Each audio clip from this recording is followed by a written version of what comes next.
Hello student, welcome to a class sir Imran account की class. हम analysis of financial statement 12th standard Maharashtra state board का sum solve कर रहे हैं। इसके पहले हमने vertical income statement, comparative statement और कॉमन साइज स्टेटमेंट इन सब के वीडियो बनाए हैं। यहाँ ऊपर देखो आई बटन आते रहेगा, वहां पे भी चेक करें और नीचे तो सारे वीडियो के डिस्क्रिप्शन में लिंक दिए गए हैं, वहां से भी आप चेक करें। आज जो हम कर रहे हैं एनालिसिस ऑफ फाइनेंशियल स्टेटमेंट में, वो है कैश फ्लो स्टेटमेंट। ये भी बहुत ही इंपॉर्टेंट है as per degree point of view, क्योंकि डिग्री में तो पूरा एक चैप्टर होता है। यहाँ पे हम 12th स्टैंडर्ड में सिर्फ एक पार्ट पार्ट कर रहे हैं, तो डिग्री लेवल में भी आपको काम आएगा। ठीक है बच्चों, so without delay let's start our video.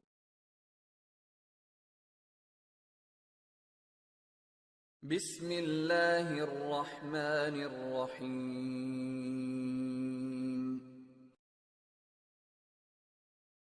तो पहले मीनिंग देख लेते हैं कैश फ्लो का। कैश फ्लो क्या है? Cash flow statement is a statement which summarize sources of cash inflow। summarize sources of cash inflow का मतलब पूरा डिटेल जिससे आपके कंपनी के अंदर कैश अंदर आ रहा है, कहां कहां से आप कैश ले रहे हो, इसलिए हम इसको कैश इनफ्लो कहते हैं। And uses for cash outflow during the accounting year. दूसरी हिस्सा है कि कैश आप आउटफ्लो कर रहे हो, यानी अगर जब आप इस्तेमाल करोगे तो कैश बाहर जाएगा। तो इसमें दो बेसिक चीज ही है, कैश अंदर आ रहा है या कैश बाहर जा रहा है। अगर कैश अंदर आ रहा है तो कैश इनफ्लो कहेंगे, और कैश बाहर जा रहा है तो कैश आउटफ्लो कहेंगे। इसका फॉर्मेट में आप ज्यादा डिटेल में समझेंगे, चलो फॉर्मेट देख लेते हैं। तो ये रहा फॉर्मेट। हेडिंग देनी है आपको cash flow for the year ended 31st मार्च, जो भी करंट ईयर रहेगा, क्योंकि यहाँ पे 2 साल दिए रहते हैं यहाँ पे भी नॉर्मली। तो आपको जो करंट ईयर का ईयर रहेगा वो ईयर लिखेंगे, particular rupees rupees inner column और आउटर कॉलम, और पूरा स्टेट बनेगा। अगर पेज खत्म हो गया तो आप नेक्स्ट पेज में जाए, यानी ये वर्टिकल फॉर्मेट है, कंटिन्यूएशन बनेगा। कैश फ्लो के अंदर आपको 3 मेन पार्ट होते हैं। तो पहला पार्ट बता रहा हूं आपको मैं, cash flow from operating activity. तो बेसिकली ये आपका पीएनएल एंट्री से स्टार्ट करते हैं हम लोग, यानी आप हमेशा नेट प्रॉफिट से स्टार्ट करेंगे। मैंने आपको स्टार्टिंग में बोला था कि आपको 2 साल दिया जाएगा, तो आपको क्या करना है, अगर नेट प्रॉफिट डायरेक्ट दिया तो आप डायरेक्ट लिखेंगे, अगर 2 साल दिया रहेगा तो closing balance minus opening balance. ठीक है, ये वर्ड याद रखना। पहले क्लोजिंग बैलेंस लेंगे, उसके बाद ओपनिंग बैलेंस, क्योंकि आंसर नेगेटिव पॉजिटिव आ सकता है। अगर नेगेटिव आए तो नेट लॉस लिखना, पॉजिटिव आए तो नेट प्रॉफिट लिखना।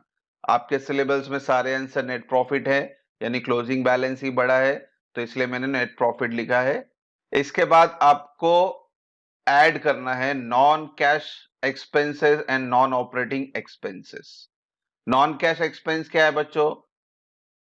डेप्रिसिएशन या गुडविल रिटर्न ऑफ, या कभी कभी एमोटाइज वर्ड यूज करते हैं हम लोग, क्योंकि गुडविल क्या है, आपका इंटेंजिबल एसेट्स है। गुडविल आ सकता है पेटेंट, पैटर्न, ट्रेडमार्क, कॉपीराइट।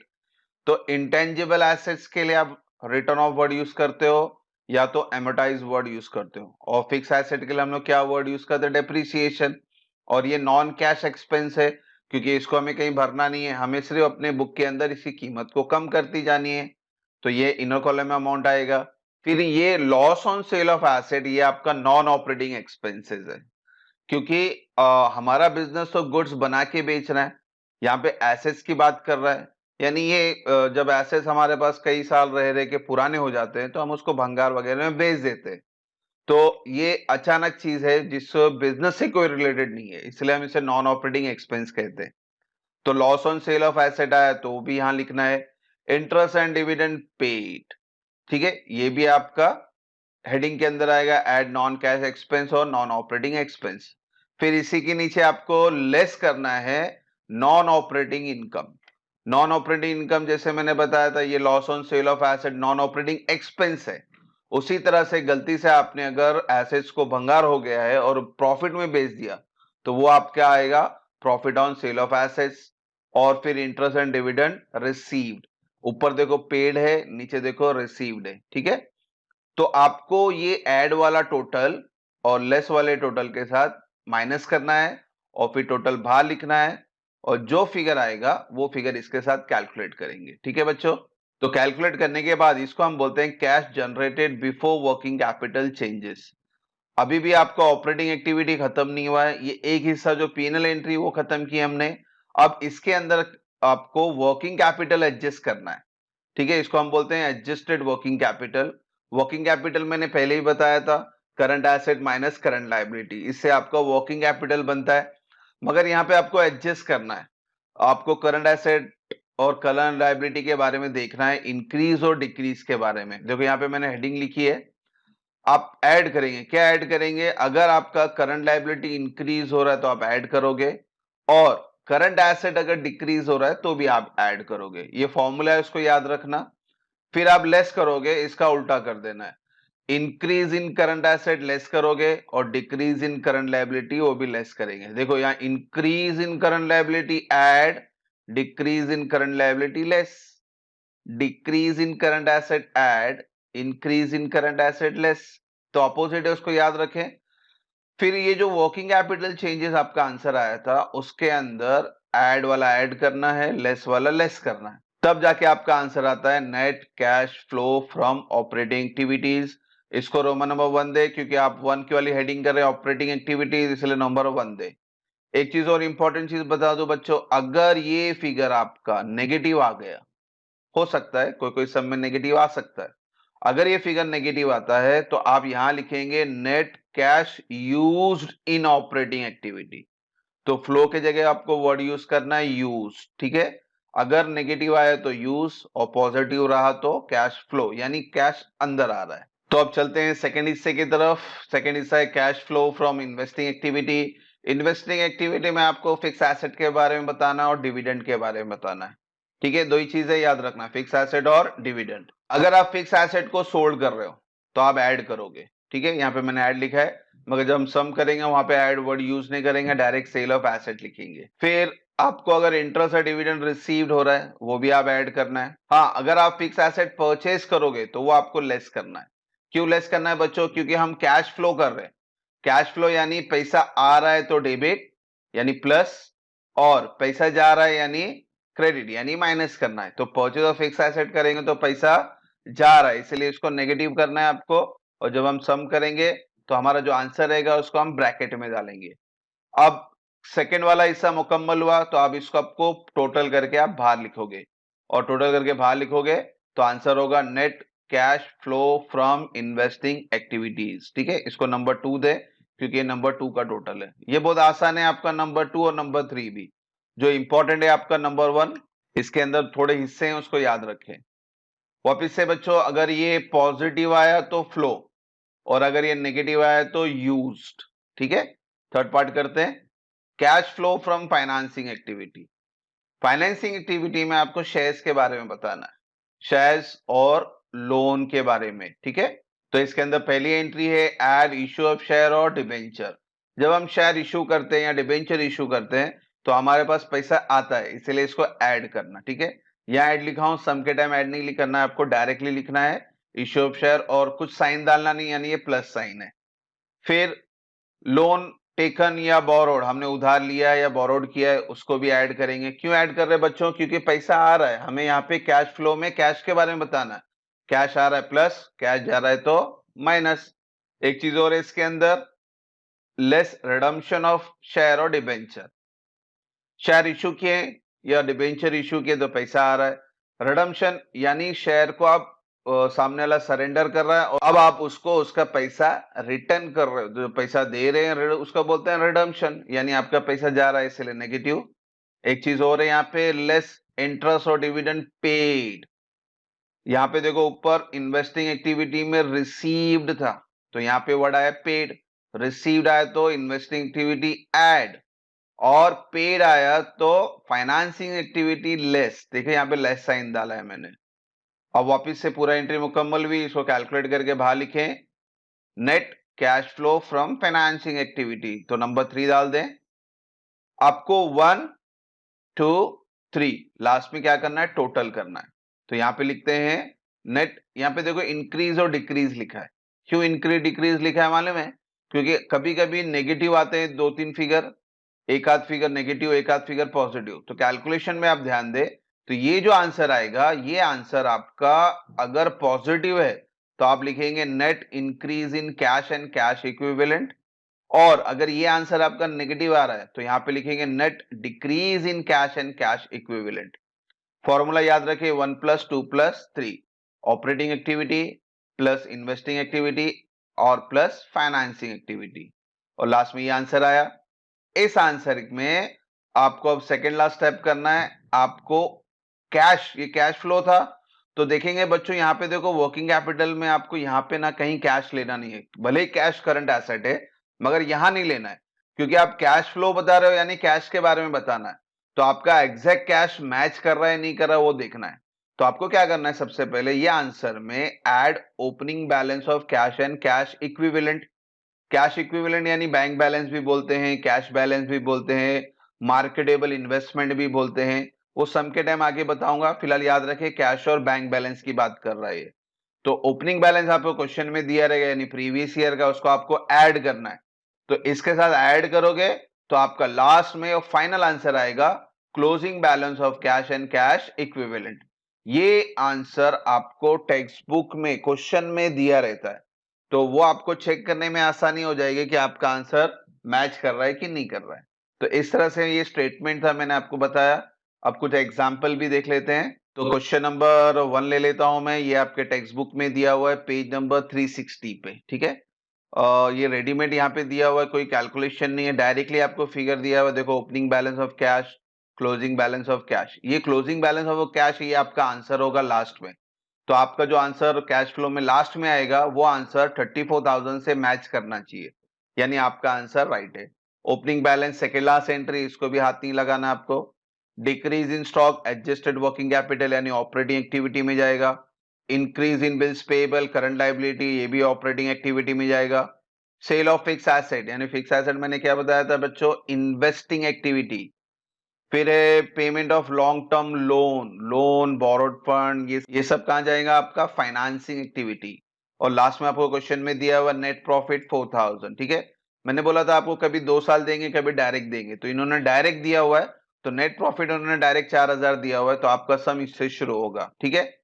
तो कैश फ्लो के 3 पार्ट है, उसको याद रखें।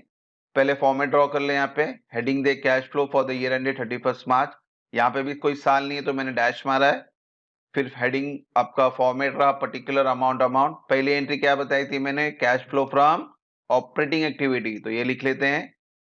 सबसे पहले एंट्री क्या होती है ऑपरेटिंग एक्टिविटी में बच्चों, नेट प्रॉफिट, तो ये नेट प्रॉफिट लिख लें 4,000 आउटर कॉलम में।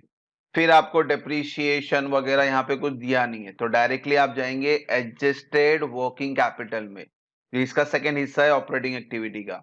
पहले हिस्से में नॉन कैश एंट्री आती है, दूसरे हिस्से में एडजस्टेड वर्किंग कैपिटल आता है। अब वर्किंग कैपिटल में मैंने भी 2 पार्ट बताए थे, ऐड और लेस।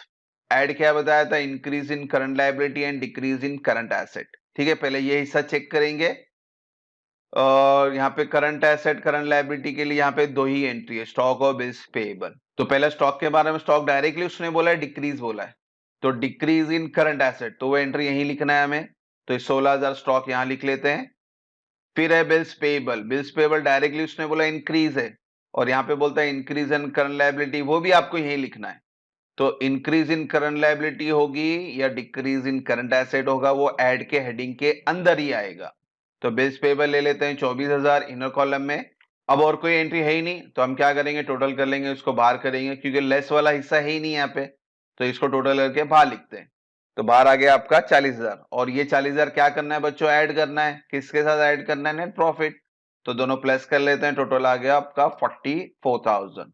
और कोई एंट्री नहीं है इसलिए हमने नाम दे दिया इसको लास्ट एंट्री इसकी ऑपरेटिंग एक्टिविटी की, net cash flow from operating activity, ठीक है। फ्लो लिखा है मैंने क्योंकि आंसर पॉजिटिव आया इसलिए फ्लो, अगर ये आंसर नेगेटिव आता तो मैं यूज लिखता, इसको रोमन नंबर 1 दे दे। चलते हैं हम सेकंड हिस्से में। सेकंड हिस्से क्या बताया था बच्चों मैंने, इन्वेस्टिंग एक्टिविटी, तो हेडिंग देंगे हम लोग Roman number 2 cash flow from investing activity. Investing में बताया था मैंने सिर्फ फिक्स एसेट के बारे में, तो फिक्स एसेट इस सब में आपको सिर्फ एक ही दिया है, सेल ऑफ फिक्स एसेट 60,000, तो यहां लिख लेते हैं। और सेल ऑफ फिक्स एसेट यानी पैसा आ रहा है, एसेट बेच रहे हैं तो पैसा आ रहा है, कैश फ्लो कर रहे हैं तो आपको सिर्फ कैश के ऊपर नजर मारनी है, पैसा आ रहा है या जा रहा है। तो फिक्स एसेट सोल्ड किए तो पैसा आ रहा है, तो पॉजिटिव 60,000। और कोई एंट्री नहीं है फिक्स एसेट की, यानी आप सेकंड नंबर कैश फ्लो को बंद करेंगे।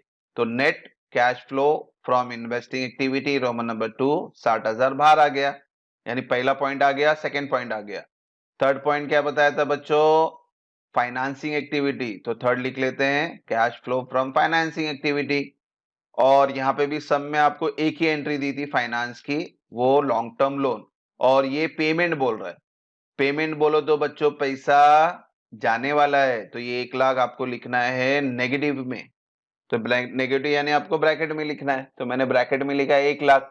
और कोई एंट्री है ही नहीं फाइनेंस की, तो इसका भी टोटल कर लेते हैं। नेट कैश यूज, देखो बच्चों नेगेटिव आ रहा है, तो ये आउटर कॉलम में चले गए, यानी नेगेटिव है ना बच्चों। तो नेगेटिव में क्या लिखा है मैंने? Net cash used in financing activity, ठीक है।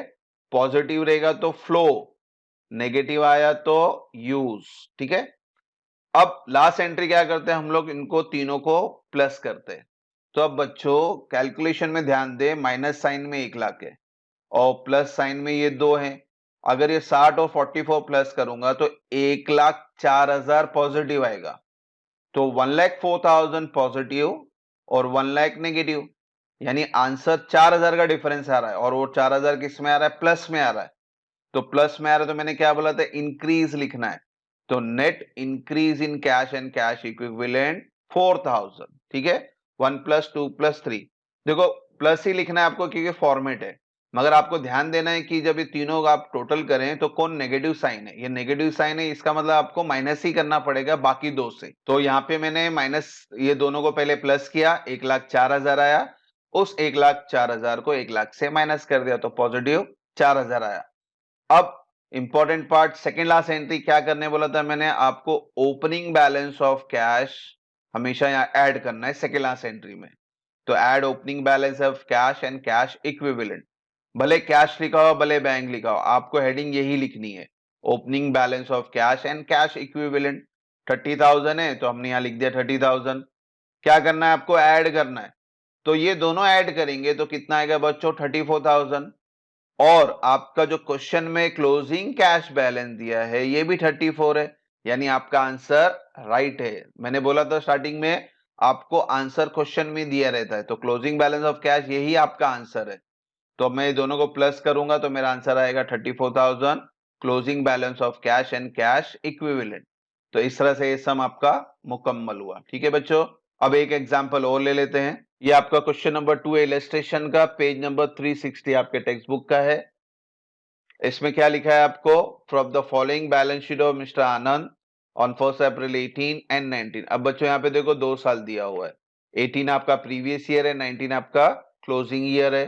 क्वेश्चन बोलता है prepare cash flow statement, liability opening closing, asset opening closing. Format नीचे दिया, बनाया मैंने already, cash flow for the year ended 31 मार्च 19। देखो अब साल दिया है तो आप साल लिखे यहाँ पे। तो कैश फ्लो के अंदर आपके 3 हेडिंग है, हमेशा याद रखें, ऑपरेटिंग एक्टिविटी, इन्वेस्टिंग एक्टिविटी और फाइनेंसिंग एक्टिविटी। सब हम हमेशा शुरू करते हैं cash flow from operating activity से, और उसमें भी सबसे पहले क्या लिखना है आपको? Net profit. अब बच्चों नेट प्रॉफिट यानी पीएनएल करके लिखा रहेगा, अभी इस सम में पीएनएल कहीं नहीं लिखा है और विदाउट पीएनएल आपका सम स्टार्ट होगा नहीं। तो बच्चों पीएनएल यानी नेट प्रॉफिट, और नेट प्रॉफिट हमेशा हम लोग कहाँ ऐड करते हैं? कैपिटल में ऐड करते हैं। तो ये सब में आपको अज्यूम करना पड़ेगा कैपिटल ही आपका नेट प्रॉफिट है, वरना कैपिटल शेयर कैपिटल आपका फाइनेंसिंग एक्टिविटी में जाएगा। मगर इस सब में उन्होंने पीएनएल करके नहीं दिया है, तो आपको ये कैपिटल को ही अज्यूम करना पड़ेगा नेट प्रॉफिट, ठीक है बच्चों। तो नेट प्रॉफिट आपका देखें प्रीवियस ईयर में 148 है और करंट ईयर में 149 है, यानी आपका प्रॉफिट बढ़ गया। कितने से बढ़ा? सिर्फ 1,000 से। तो यहां लिख लेते हैं net profit closing balance minus opening balance. ये 49 क्लोजिंग था और 148 आपका ओपनिंग था, दोनों को माइनस करें, difference is your net profit. फिर हम लोग नॉन कैश एंट्री करते हैं, अगर आपको और कोई एंट्री दिया है तो आपके पूरे सिलेबस में यहाँ पे नॉन कैश वाली एक भी एंट्री नहीं, डायरेक्टली बैलेंस शीट दिया हुआ है, तो नॉन कैश वाला हिस्सा आपको स्किप करना है और डायरेक्टली आपको इसका सेकंड हिस्सा एडजस्टेड वर्किंग कैपिटल पे आना है, जिसमें मैंने एसेट, करंट एसेट और करंट लायबिलिटी इंक्रीज डिक्रीज के बारे में बताया था। तो यहां देख लेते हैं। पहला हमेशा add increase in current liability and decrease in current asset. ठीक है बच्चों, तो एसेट से शुरू करें। स्टॉक करंट एसेट है, आपको डिक्रीज होगा तो लेंगे, नहीं तो अपना सेकंड हिस्सा है वहां जाएंगे। तो आप स्टॉक चेक करें, 25,000 क्या हो रहा है बच्चों, डिक्रीज हो रहा है। 25,000 और 22,000 यानी 3,000 का डिफरेंस है। तो 3,000 डिक्रीज हो रहा है, डिक्रीज इन करंट एसेट, वो आपको ये इसी हेडिंग में लिखना है। तो यहां लिखेंगे और डिफरेंस लिखना है आपको। तो स्टॉक 3,000 इन कॉलम में। डेटा चेक कर लेते हैं। डेटर बच्चों इंक्रीज हो रहा है 35 से 38। इंक्रीज इन करंट एसेट ये हिस्सा यहां नहीं है, इसका दूसरा हिस्सा है, वो उसमें जाएंगे, तो इसको छोड़ देते हैं। कैश को हाथ नहीं लगाना है क्योंकि कैश आपका सेकेंड लास्ट और लास्ट एंट्री है। और ओपनिंग बैलेंस 4,000 है, क्लोजिंग बैलेंस 3,600, ये और यही आपका आंसर रहेगा। ठीक है, तो फिलहाल इसको छोड़ देते हैं। बिल्डिंग मशीनरी लैंड ये आपके फिक्स एसेट है, इन्वेस्टिंग एक्टिविटी है, तो इसको भी छोड़ देते हैं। पीएनएल नेट प्रॉफिट जा चुका है। क्रेडिटर करंट लायबिलिटी इसको चेक करते हैं। 36 और 41 क्या हो रहा है बच्चों, इंक्रीज हो रहा है। और करंट लायबिलिटी अगर इंक्रीज हो रहा है तो वो भी कहाँ आएगा, आपका एड के हेडिंग के अंदर। तो डिफरेंस निकाल लें और यहां लिख लें क्रेडिटर 5,000 का डिफरेंस आया है। अब आपका एक करंट एसेट डेटर छूट गया है, करंट लायबिलिटी पूरी मुकम्मल हो गई है। तो डेटर को हम अभी फिलहाल हाथ नहीं लगाएंगे क्योंकि डेटर इंक्रीज हो रहा है।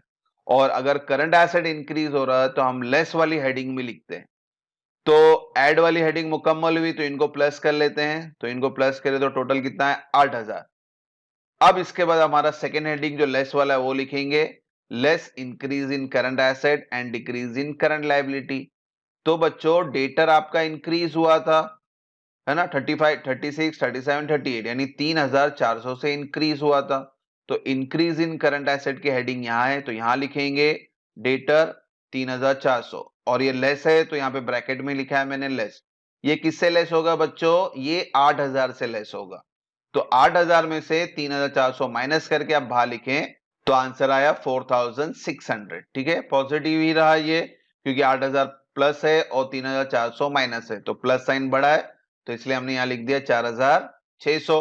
अब ये 4,600 को आपको इस नेट प्रॉफिट से क्या करना है, ऐड करना है। तो ऐड करेंगे तो टोटल कितना आया, 5,600। और ये हमारा सम यहाँ खत्म होता है ऑपरेटिंग का। तो आपको टोटल कर देना है net cash flow from operating activity number 1 दे 5,600। तो इस तरह से 1 का टोटल आया 5,600। अब सेकेंड हेडिंग क्या बताई थी मैंने, इन्वेस्टिंग एक्टिविटी। तो cash flow from investing activity लिख लेते हैं। फिर अब हम स्टार्ट करेंगे इसकी पोस्टिंग। तो पहले आपको इन्वेस्टिंग एक्टिविटी में क्या आता है बच्चों, सिर्फ फिक्स एसेट और डिविडेंड रिसीव्ड। तो दो चीज पे ध्यान देनी है। और मैंने सम के टाइम बताया था आपके पास 3 फिक्स एसेट है, डिविडेंड वगैरह नहीं है, तो सिर्फ ये 3 फिक्स एसेट की एंट्री आएगी, तीनों यही आएगी। अब पहले बिल्डिंग के बारे में बात करते हैं। बिल्डिंग इंक्रीज हो रहा है 5,000 से। तो बच्चों बिल्डिंग बढ़ रही है 5,000, इसका मतलब क्या हो रहा है, ये आपने बिल्डिंग को परचेज किया है और परचेज किया तो पैसा जा रहा है। तो यहां लिखेंगे परचेज ऑफ बिल्डिंग और नेगेटिव यानी ब्रैकेट में 5,000 लिखना है। फिर मशीनरी चेक कर लेते हैं। मशीनरी 80 और 86 यानी ये भी क्या हो रहा है, इंक्रीज हो रहा है, ये भी आपने परचेज किया। तो परचेज ऑफ मशीनरी 6,000, पैसा जा रहा है इसलिए ब्रैकेट में लिखना है। लैंड भी फिक्स एसेट है और ये भी इंक्रीज हो रहा है 10,000 से, पहले था 20 अभी हो गया 30, यानी यहां पे भी आपने क्या किया, लैंड को परचेज किया है। तो परचेज ऑफ लैंड ये भी नेगेटिव 10,000। और कोई फिक्स एसेट नहीं है यानी इसका टोटल कर लेते हैं। अब तीनों नेगेटिव ही है, तो 5 प्लस 6 11, 11 प्लस 10 21,000 नेगेटिव आया। और नेगेटिव आया तो क्या बोला था मैंने, यूज लिखना है, net cash used in investing activity, क्योंकि ये नेगेटिव फिगर है। अगर पॉजिटिव फिगर आएगा जैसे ये तो आप फ्लो लिखेंगे, नेगेटिव आएगा तो आप यूज्ड लिखेंगे। ठीक है, अब हमारा तीसरा हिस्सा है cash flow from financing activity, जहां पे आप सिर्फ शेयर और डिविडेंड पेड की बात करते हो। ठीक है, आपके सिलेबस में डिविडेंड पेड वगैरह नहीं दिया है, तो आप सिर्फ शेयर पे कॉन्सेंट्रेट करें। शेयर के नाम पे कैपिटल लेना चाहिए था, मगर यहाँ पे पीएनएल नहीं दिया था, तो हमने पीएनएल को कैपिटल ही अज्यूम करके नेट प्रॉफिट बना दिया, तो कैपिटल हट गया, तो बचा सिर्फ शेयर के नाम पे यानी बोरोड फंड, पैसा आने के नाम पे लॉन्ग टर्म लोन रहा। अब बच्चों लॉन्ग टर्म लोन आपका बढ़ रहा है या कम हो रहा है? 30 से 45 हो गया, यानी बढ़ रहा है। तो हमने लोन बोरो किया हुआ है 15,000 का इस साल, तो पैसा आ रहा है, तो पॉजिटिव लिखेंगे। Borrowing of long term loan 15,000 positive, और कोई एंट्री नहीं है शेयर के बारे में, यानी इसको भी टोटल करके बाहर कर देंगे और इसको लिखेंगे net cash flow from financing activity, Roman number 3, और 15,000 बाहर आ गया। ये पॉजिटिव है इसलिए फ्लो, ठीक है, इस पे ध्यान दें हमेशा। नेगेटिव आया तो यूज्ड, पॉजिटिव आया तो फ्लो। अब तीनों हिस्सा आ गया है, तो अब तीनों क्या करना है, आपको टोटल करना है। अब तीनों टोटल करते वक्त ये ध्यान देना है कि एक नेगेटिव है बाकी दो पॉजिटिव है। तो पॉजिटिव वाला पहले देख लेते हैं, 15 और 5,600 यानी 20,600। तो 20,600 पॉजिटिव है और 21,000 नेगेटिव है, तो आंसर नेगेटिव आएगा, डिफरेंस आएगा 400 का। तो आप क्या बोलेंगे, इंक्रीज या डिक्रीज? डिक्रीज हो रहा है, नेगेटिव आंसर 400 आ रहा है, तो डिक्रीज हुआ। तो यहां लिखेंगे net decrease in cash and cash equivalent, ठीक है। 1 + 2 + 3, ये देखो 1 + 2 + 3 लिखना है, फॉर्मूला है, मगर आपको दिमाग लगाना है कि बच्चों एक नेगेटिव साइन है, ठीक है, तो नेगेटिव साइन ऑब्वियसली माइनस करना पड़ेगा। तो फिर से बता दूं, 15 + 5,600 20,600 आया, 20,600 पॉजिटिव है और 21,000 नेगेटिव है, तो 400 रुपया आपका नेगेटिव साइन रहा, और इसको ब्रैकेट में लिखेंगे, और यहां वर्ड याद रखना डिक्रीज, ठीक है। अब सेकेंड लास्ट एंट्री क्या बताई थी हमेशा मैंने, ओपनिंग बैलेंस ऑफ कैश लेना है, 4,000 क्या करना है इसमें ऐड करना है, तो add opening balance of cash and cash equivalent, 4,000 आ गया। ऐड करने बोला ऐड करेंगे, मगर 400 का साइन तो नेगेटिव है, तो 4,000 माइनस 400, तो डिफरेंस कितने का आएगा, 3,600 का। तो 3,600 क्या क्लोजिंग बैलेंस क्वेश्चन में दिया हुआ है? हाँ दिया हुआ है, इसका मतलब आपका सम राइट आ गया। तो यहां लिख लेते हैं closing balance of cash and cash equivalent 3,600। तो इस तरह से आपका सम मुकम्मल हुआ। और बच्चों इसके ऊपर दो सम और है जो प्रैक्टिकल सम में दिया हुआ है, क्वेश्चन नंबर 9 और 10, इंशाल्लाह नेक्स्ट वीडियो बनाएंगे। होप सो कोई डाउट ना हो। Thank you for watching the video, God bless you.